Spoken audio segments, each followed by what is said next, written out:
This is the story about how I learned my best friend had been lying to me for years. Backstory is that I've always worked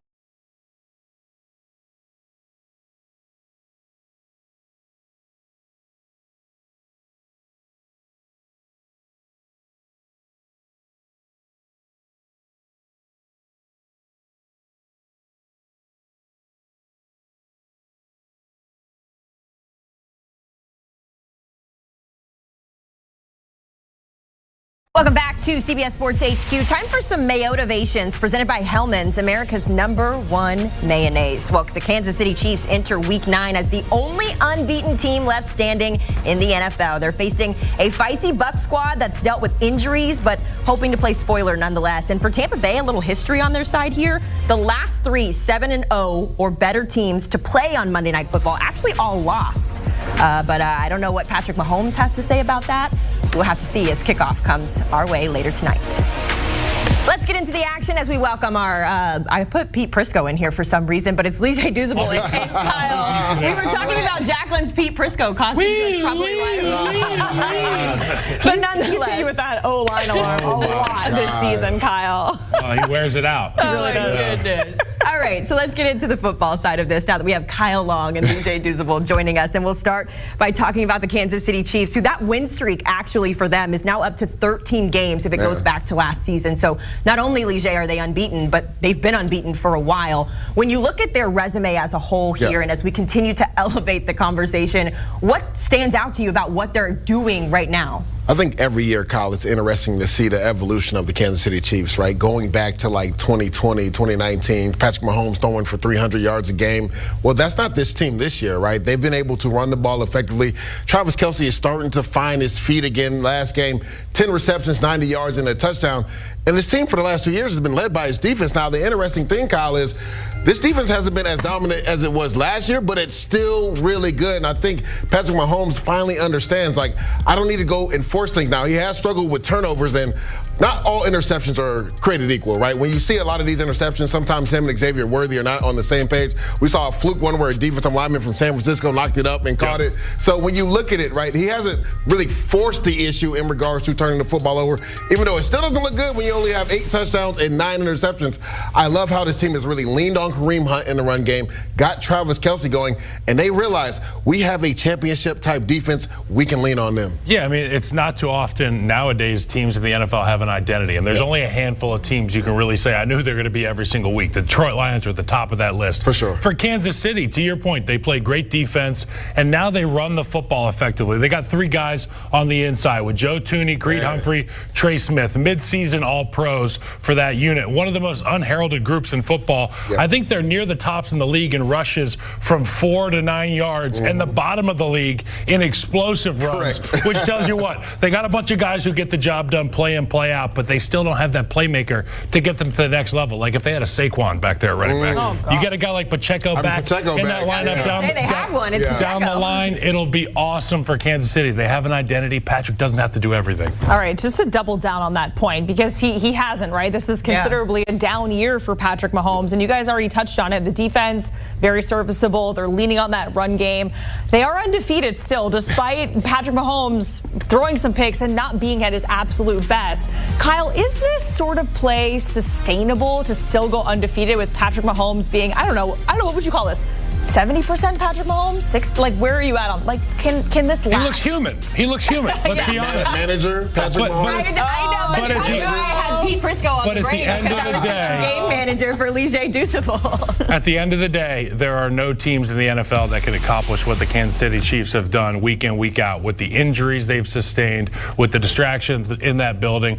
Talking about 2 of the biggest superstars in our game. They're on the road every Friday night at in a different city, watching a different concert. They are rock stars. Are you talking about our girl Taylor? And they're still undefeated. It's just unbelievable. They find a way to do this week in, week out. It's a testament to who I think should be the coach of the year, Andy Reid. And you know what? There's been a few of these years where he doesn't get put on that list. Well, I think this year is a prime example of this is an Andy Reid football team right here. I think Andy Reid's done it at such a high level that we kind of become accustomed to it, right? And we don't understand what he's actually doing this year. When you lose a guy like Rashee Rice, when you lose Isaiah Pacheco, those are 2 of your better offensive offensive players, and yet you're still winning games. I talked about the evolution of the Kansas City Chiefs. To me, Jacqueline, it is sustainable because this is sort of what they did last year, right? The offense struggled last year when they had those young receivers and they weren't on the same page with Patrick Mahomes. They leaned on that defense, and they're doing it again. This year, it's a little bit different because they don't have Isaiah Pacheco to lean on. Rashee Rice was coming along. He's gone for the year. So right now, Kareem Hunt is doing the gritty work, getting the 3, 4, 5 yards, right? Staying ahead of the chains.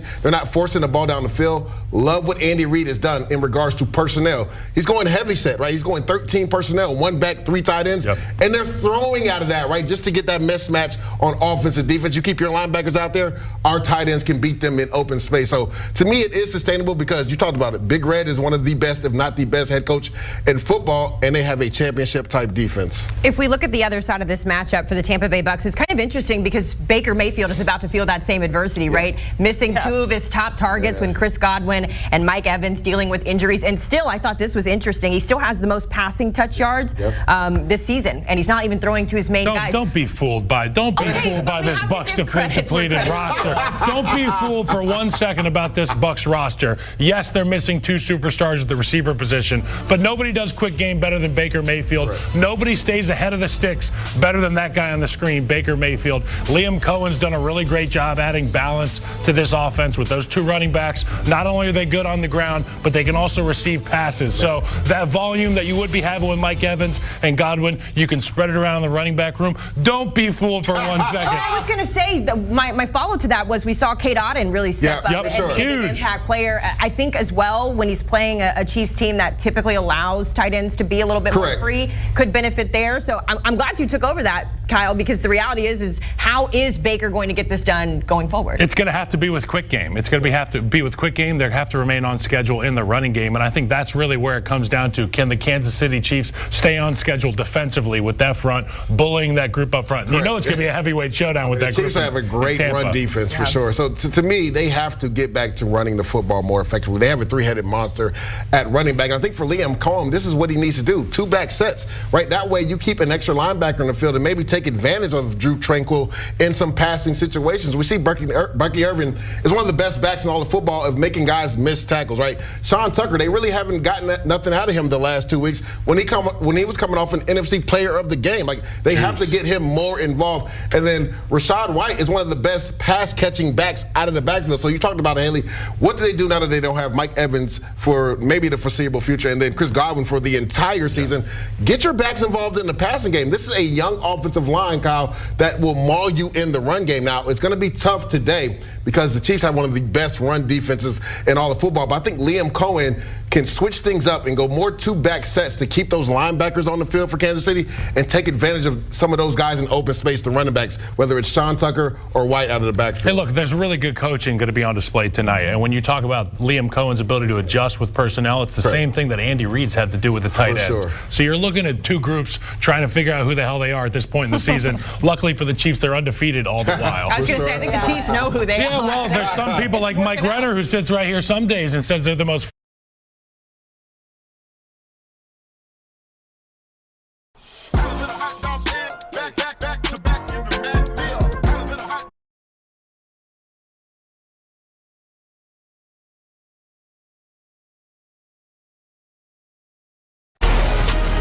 Back here on CBS Sports HQ, we talked about the trade deadline. That is 1 day out. So we're getting an idea of who the actual contenders are. And we're getting a look at the current AFC playoff picture. You have the division leaders right now, KC. They are the 1 seed with that bye, looking to stay perfect tonight against the Bucks. Buffalo, Pittsburgh, Houston. Then we have the wild card spots with Baltimore. The Chargers, shout out to Harbaugh there, getting them at 5-3. And then we're still talking about Denver being in that final wild card spot. But that is how the AFC playoff picture, there we go, is shaking out as of right now as we were about to go into week 10 of the NFL. Back here on HQ, we have Mike Renner joining the desk here alongside Kyle Long. I'm Jacqueline D'Agostino and Haley Sutton. We're gonna go through this situation. We're gonna skip over the Chiefs because they are just in that. Because they're just that good. I was gonna say I kind of want to give Mike Renner a little bit of a space here. Give me some runway. Kyle brought it to our attention that you believe the Kansas City Chiefs are one of the most fraudulent teams, maybe one of the fraudulent teams. So I just want to give